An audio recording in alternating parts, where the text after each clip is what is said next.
I'm Chris Carter. This is the Locked On Steelers podcast. Today we talk about the NFL's official announcement of Cam Sutton's 8-game suspension, what that means for him, the Steelers, and how they have to respond to that. Here with Alan Saunders from SteelersNow.com. It's going to be a fun one. Let's get into it.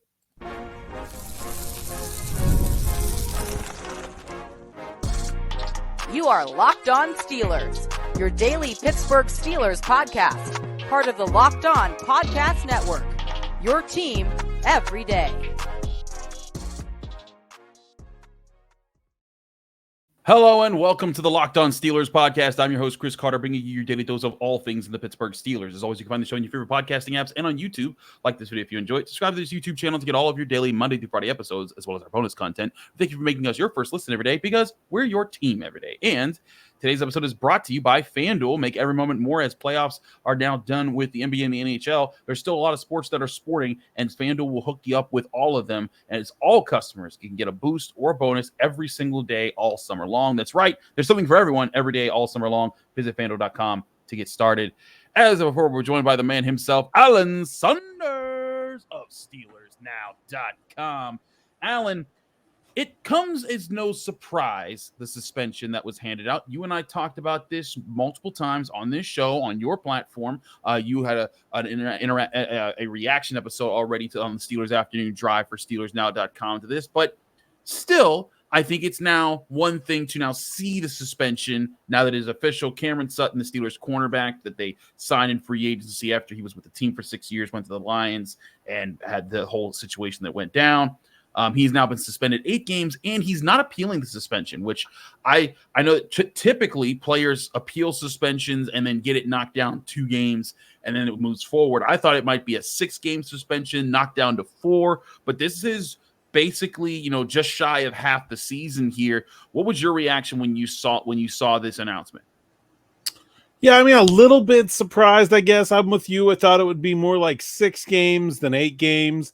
A little surprised that he's not going to appeal it given that, but on the whole, I was pretty sure it was going to be. I was going to be really surprised if it was not the published minimum, which is 6 games. So, right. I mean, and I was pretty sure it would be less than 10. 8's in there. I'm not super surprised by this. I guess I'm a little more surprised that he's not going to pursue an appeal. But we're not privy to a lot of the details here. The NFL conducts its own investigation that sort of runs outside the legal process. And when you have the legal process end in a plea arrangement, right, a pretrial diversion arrangement, that means you never get any testimony, you never get any facts there. Right. The NFL is going to release the facts because it wants us to forget this happened as fast as we can. So it's really hard to judge how long a suspension should be, because we don't really have from the outside sort of the facts of what did or did not actually happen. That's my stance that I've maintained all along, is that you can think one way or another, but the fact is we do not know what occurred here. And I think that if the NFL is in the same light, now the NFL has resources that you and I do not.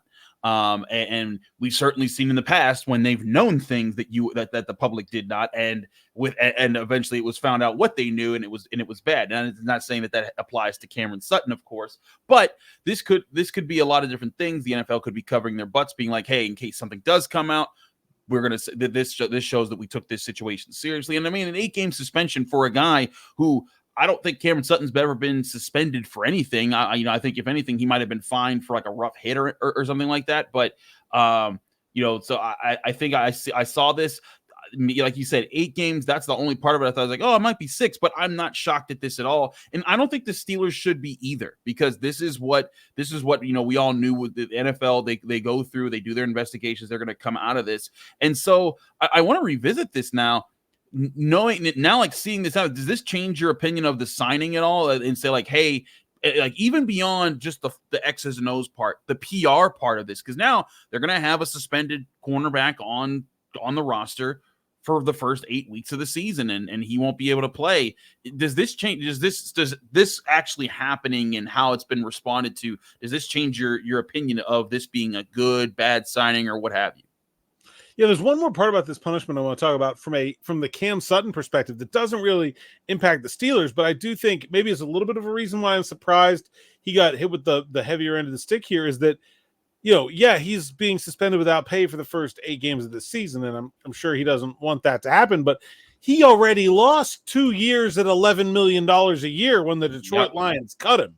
Yep. That was a far more significant punishment than anything that was going to come down the pike in terms of the amount of games he's missing the season. He's making the minimum. The difference between 6 games and 8 games is $50,000 or $75,000 or something like that. Compared to what he's already gone through, that is a drop in the bucket. And so, I'm not justifying his actions. I'm just saying consider that when you consider the totality of the weight of the punishment that has been levied against him, is that he already lost $22 million.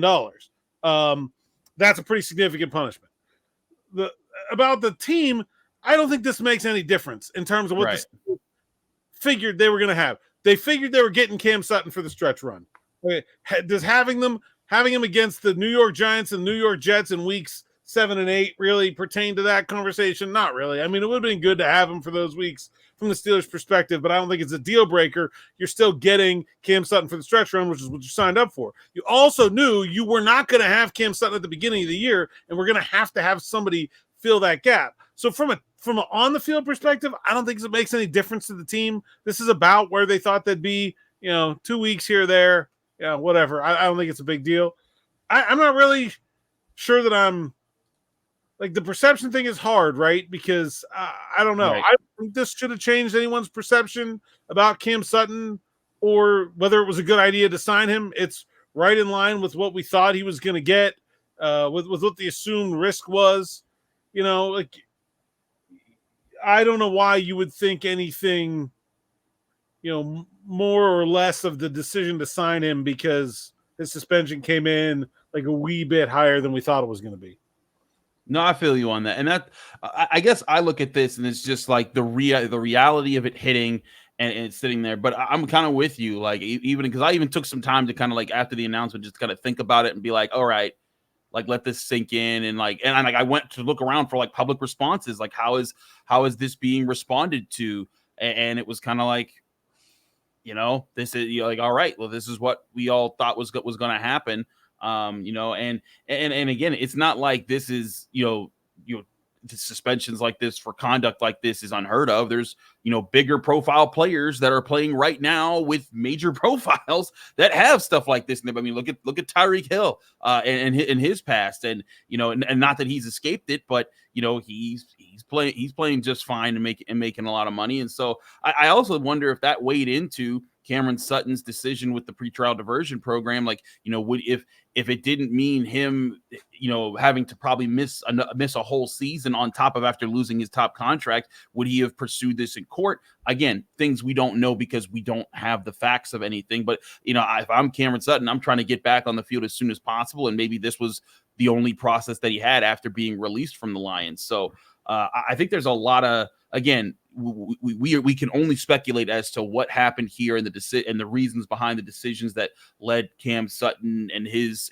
team to the path that they've gone, and now the NFL making their suspension. But what we do know is that we all kind of saw this coming, and now the Steelers have to kind of lie in the bed that they've made, and that includes the spot that they have at slot cornerback, which when they signed Cameron Sutton, on paper, when you look at the depth chart, okay, he fits in right there. But now you're back to square one where you were before Cam Sutton, where you and I were talking during a lot of post-draft, post-free agency, early days of rookie camp and OTAs before they signed Cam Sutton, as slot corner being one of their top needs, right up there with number 2 wide receiver. I want to talk about how they can address that, or if they will address that anytime soon, here on the Locked On Steelers podcast. In the next segment, it's Chris Carter and Alan Saunders. Stick with us. We'll be right back. But first, I want to remind you that this show is brought to you by FanDuel Sportsbook, the number 1 sportsbook in America. I love sports, and I love them so much that I never want them to stop. And even though the NBA and the NHL are done this summer, there's still a lot of action going on. You got Major League Baseball, you've got the WNBA, you've got tennis, you got fights going on, you got all sorts of action. And guess what? FanDuel can have you locked in on all that action when you go onto their app or on their website, FanDuel.com. All you have to do is open the app and dream up bets anytime that you're in the mood. And this summer, FanDuel is hooking up all customers with a boost or a bonus daily. That's right, all customers, not just new customers, not returning customers. Anybody that you go to FanDuel.com, there's a daily boost all summer long. So head over to FanDuel.com right now and start making the most out of your summer. That's FanDuel, official sportsbook betting partner of Major League Baseball.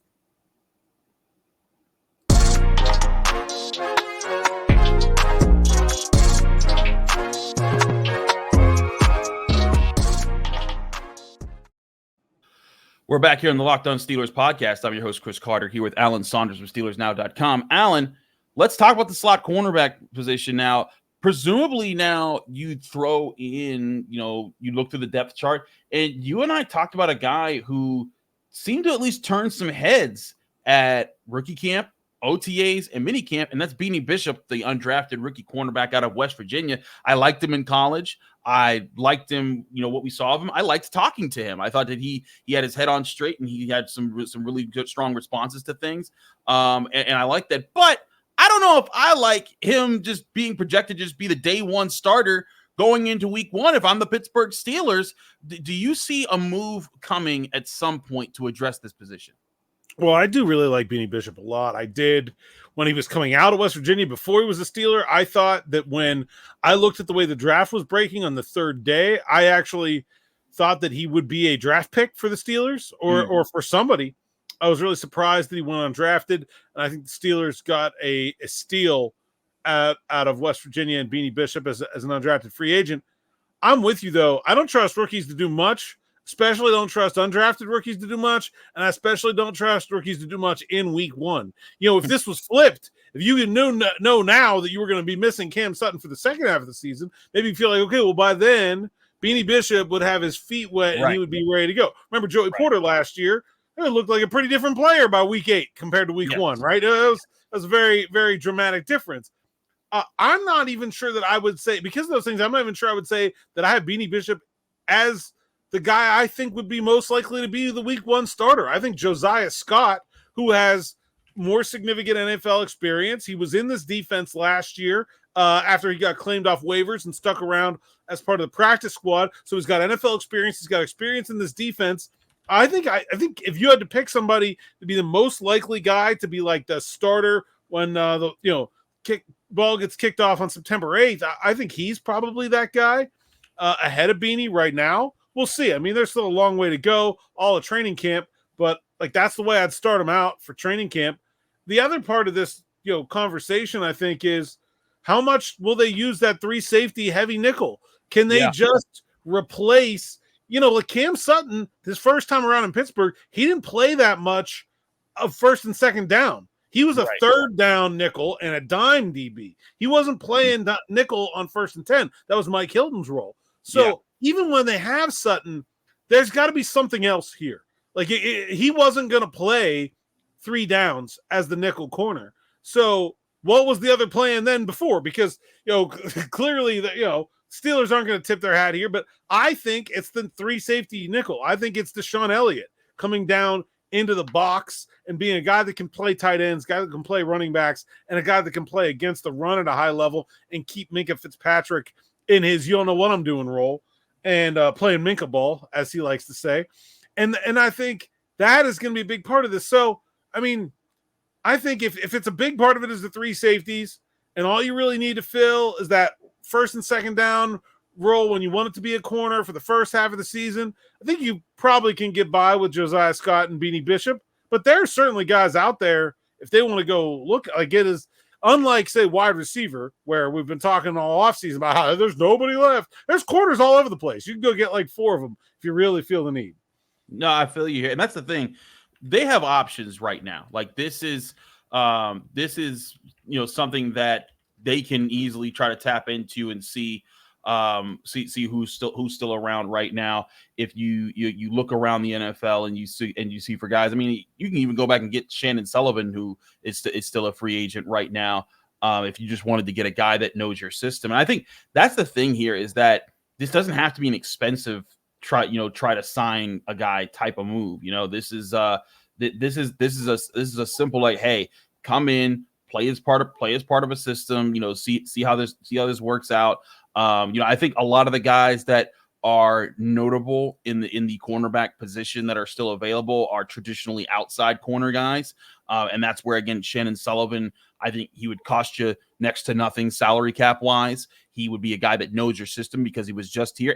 And also, Alan, I thought Chandon Sullivan played fine, especially in the second half of the season. He wasn't like turning heads, but I didn't see him as some great liability. I thought that he was like, hey, if that guy's just a vet minimum contract or slightly above that, that's fine to have in your secondary unless you just have a better talent lined up and ready to go. And maybe Beanie, like you said, maybe Beanie Bishop becomes that, or at least when Cam Sutton returns, that can be the answer there. But I actually think that Chandon Sullivan, unless the Steelers have some other move in mind, that just makes sense. Just bring him into training camp, get him back to ready to go. And then, if Bishop takes over, great. If Cam Sutton returns and he's the man, awesome. But at least it'd be like a keeping up with the status quo last year if they brought him back. Are you against doing that, or do you see another move that might be better suited here?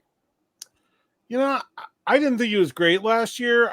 I think they should be trying to improve on that spot. I'm just not sure if that is realistic at this point. I do think there are lots of guys out there that can play the slot.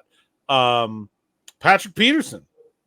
I mean, he played a good bit of slot last year. I think he could absolutely do it. I also think he's probably more like what they have in Sutton, where that's a guy that you would be like more moving comfortable around, playing in obvious passing downs than someone right, that you would, he's not Mike Hilton, right? He's not that right, kind of player. But I do think there are other guys out there if they really feel like they need to make a move. I'll be honest, like I went back and watched some of Josiah Scott's tape after, I felt like it was pretty clear he was the kind of leader at that group. And I'm not convinced that he's not a good bit better than Chandon Sullivan. okay. And that they obviously you bring a guy in the middle of the season, he's on the practice squad. Like that's an awkward place to make a move. But I mean, Josiah Scott was a 4th round pick. This guy has talent. Like, I don't know. I think they've got, I don't think that they're in a position where they should feel like they have to make a move right now. Thomas Graham is another guy we haven't talked about either. He was also a draft pick. I remember he had some hype coming out of Oregon. Like he's not a guy. He's not just a guy. He's not just like a roster filler. Like that's a guy with legitimate NFL skills. He played in Chicago. He played in Cleveland. Like he can make the team. Like there's no question about it. So I think between those 3 guys, Graylin Arnold is another guy who's been around. Mm-hmm. He's played NFL games. And so, I mean, I think they have enough options. I don't think they should feel like they have to just make a move to go get a body.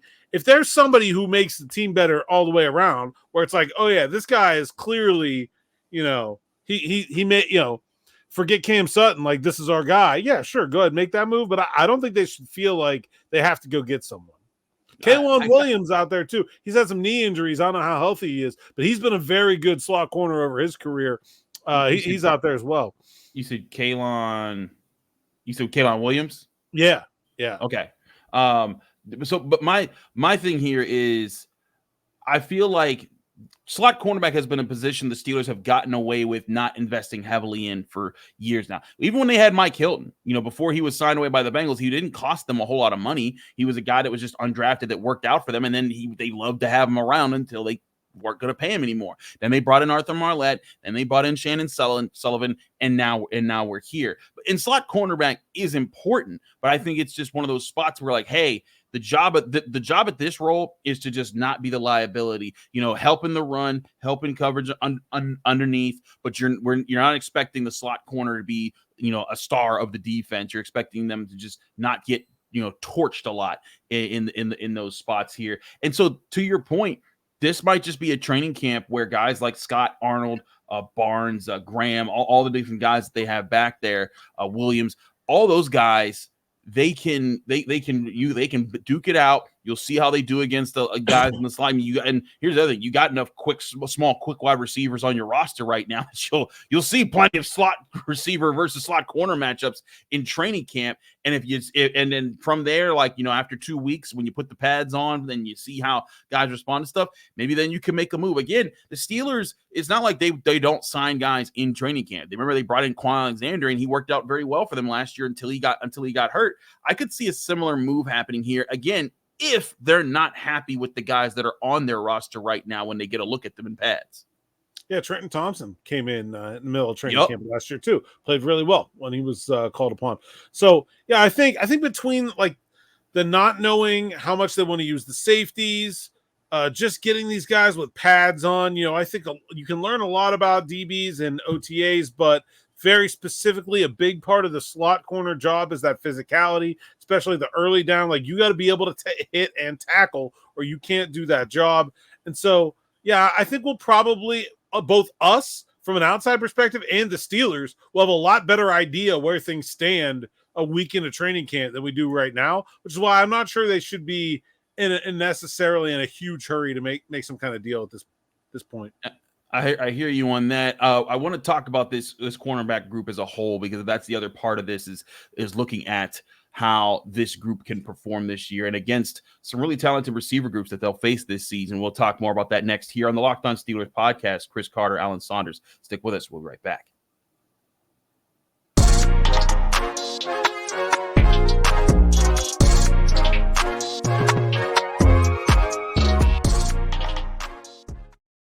We're back here on the Locked On Steelers podcast. Chris Carter, Alan Saunders from SteelersNow.com. Alan, let's talk about these Steelers cornerbacks and just what do we think is the actual limit, not the order limit, potential of this group that can realistically be achieved as far as a group? Because it's funny to think back over the past 10 years, the journey that this position group has been on with the Pittsburgh Steelers. You go back 10 years to 2014. It was a major liability. Ike Taylor had just left the team. They were signing guys like Ross Cockrell, and they were signing guys. And Ross Cockrell played well for them, but they were just Cody Sensabaugh. Eventually, they would draft Artie Burns. That didn't work out. Cornerback was such a liability for this organization for years. And then they got Joe Hayden, and he was kind of able to hold it down. And they added Steven Nelson, and they had good years with them. And after them, they kind of Cam Sutton played pretty solidly for them. And now they've drafted Joey Porter Jr. And now they're in a position where Joey Porter Jr. is kind of like the 1A corner with veteran Dante Jackson, a lot of young guys who are looking to make a name for themselves. But how good can this group be? Because I think this is a very unique position that they haven't been in, in my time thinking back into recent Steelers years, because, Joey Porter Jr., he's playing the way that you'd want a first-round cornerback to play, unlike what Artie Burns did. Yeah, I think probably what would have been the year was Hayden, Nelson, Hilton, and Sutton all together. That would have been 19 or 20, one of those years. That's probably for me the best the cornerbacks have been in Pittsburgh. I mean, to be better than that, you probably got to go all the way back to Figures and Woodson. I don't know. Yeah. I don't know. Yeah, I mean, I think probably that feels right to me. So I think that was a really good group of corners. I think this group of corners is interesting. I think Joey Porter has that real high end potential. Not necessarily saying that he was that last year, but I think you can pretty easily see that he has the potential to be Joe Hayden was a really good corner, but by the time he got to Pittsburgh, he was no longer the Pro Bowl player, right? Yeah. He was not one of the best corners in the league. He was still really good, but he wasn't one of the best corners. Ike Taylor, really good player. Honestly, one of my personal favorites. And there was a little stretch there where maybe you could put him in that, but largely was not judged to be one of the best corners of his generation, right? I think you have that in Joey Porter, or at least the potential for that. And they haven't had that in such a long time. And I think that is such a floor riser for the room. The reason that Sutton, Hayden, Hilton, Nelson group was so good is because they were all good. you got 4 deep at corner, and they were all really good. I think when you have one guy that's like that guy, it takes so much pressure off the rest of the room to perform that you can get like, who's the third corner right now? We just spent half this episode talking about we don't really know. Certainly don't know who the fourth corner is then, right? I mean, that tracks. Like, we don't know. Darius Rush? I don't know. That's I'd put down right now. I don't know. But like, I just think if your one is a Pro Bowler, then your 3 and 4 don't need to be that good. I don't know. I think it really just depends on how close to his potential Joey Porter can get in his second year. I'm not putting the pressure on him to do it. I'm just saying I think that will really determine. Dante Jackson is a solid pro, good number 2. The rest of it's very unsettled. If you're doing that with a 1A or just an average number 1, then that's probably not that great. But if your number 1 is like the dude, then yeah, I think that can be a pretty good cornerback room. I just to remind how good the defenses were in 2019 and 2020. In 2019, they gave up the 5th fewest amount of points, 5th fewest amount of yards, passing yards. They were 3rd.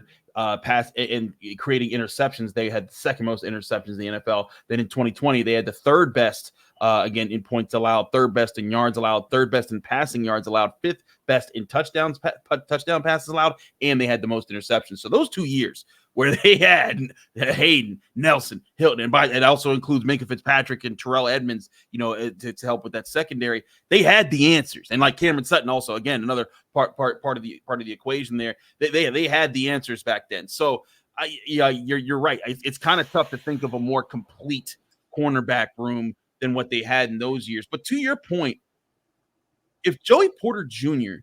can get into that realm of being talked about as one of the best cornerbacks in football, which I think he can get to. I think he can get there if he keeps improving. A lot of it does depend on how quickly he does it. That's something the Steelers haven't had since Rod Woodson. And again, Ike Taylor was one of the better cornerbacks in the NFL. And I even think he was one of the most underrated cornerbacks of his time, because while he didn't nab, 8 interceptions a season or anything like that, and he wasn't in the Revis conversation, he was the guy that, like, when Chad Ochocinco would come to Pittsburgh, he would talk all this smack about everyone else he beat, but he would never get – he had one, against 14 games against Pittsburgh, he had one good one, and that was because Ike Taylor just shut him down regularly, and that's what Ike Taylor did. But Joey Porter Jr., I think, has the potential to be a shutdown corner who's also a playmaking corner and can be a pillar of your defense long term. And again, they haven't had that kind of player at cornerback since Rod Woodson in the 90s, and that was a legendary corner there.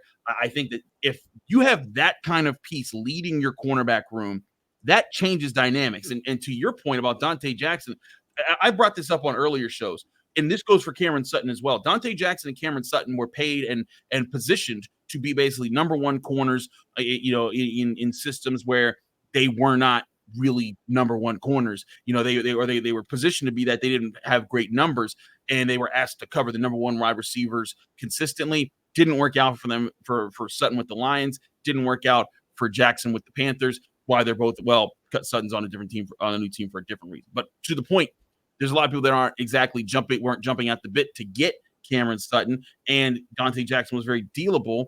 And I think when you look at their coverage numbers, people are like, yeah, that didn't speak too well. But I think that's because they were both number 1s, and they're really more like number 2s who can help in different spots. And if Joey Porter Jr. is that pillar player, if he is that guy that sets the tone and is one of the best in the NFL, then they can more comfortably play in those other roles, take on 2nd and 3rd wide receivers, play part of a system. And then I think that allows this Steelers defense to more so come together. And if the cornerbacks do that, then I do think they are in a very good spot. And whereas maybe they're not 2019 and 2020, maybe they're close to that, because this might be a more complete defense than the Steelers had in those years if Patrick Queen and the linebackers work out the way they could. Yeah, I mean, I think that number of teams and maybe some of these contracts we're seeing this offseason going out to wide receiver 2s, maybe this is changing, but the number of teams that really have like a second guy that terrifies you are pretty rare.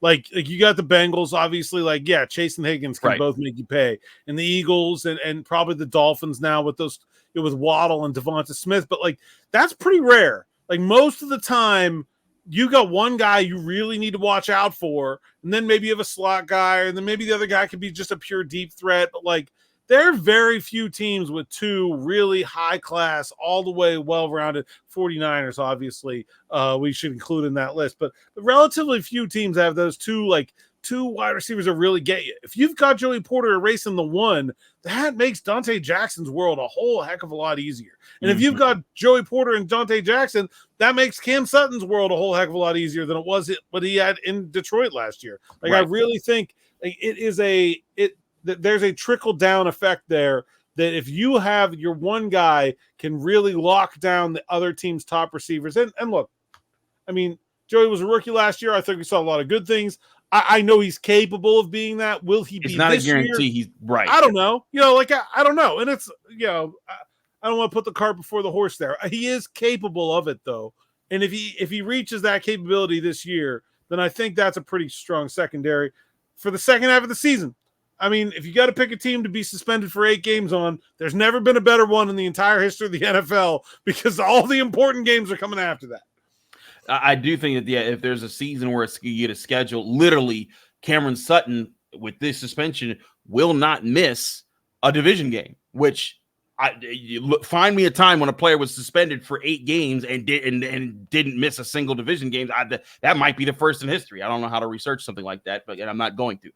But that's a unique situation that kind of works out for the Steelers in a way. And here's the other thing: like, after that 8th game is right before the Steelers bye, so then he'll have that bye week to integrate into the team and to get things going. And then they'll play the Commanders before they start the AFC North gauntlet. So, to your point, with bringing it back to Cameron Sutton, it's not a surprise, and I also don't think it could be that. I think it might not be as huge of a detriment as some people might think it to be, as far as losing a guy that people were expecting to get significant snaps on this defense. We'll see how this stuff continues to play out. Alan, thanks so much for joining us here on the Locked On Steelers podcast. Let people that can find you, follow you, and get more of your work.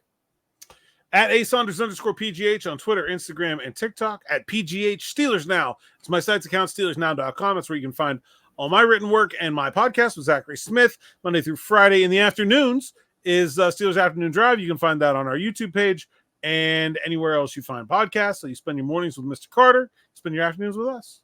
Absolutely. Alan Saunders, thanks so much for joining us. I'm Chris Carter. Find me on Twitter and Instagram at Carter Critiques. Read my work at the Pittsburgh Post-Gazette, post-gazette.com. Find me here every day, Monday through Friday, on the Locked On Steelers podcast, talking about your Pittsburgh Steelers on your favorite podcasting apps and on YouTube. Like this video if you enjoy it. Subscribe to this channel to get all of those daily episodes. We're back tomorrow with more on your Pittsburgh Steelers right here on the Locked On Steelers podcast.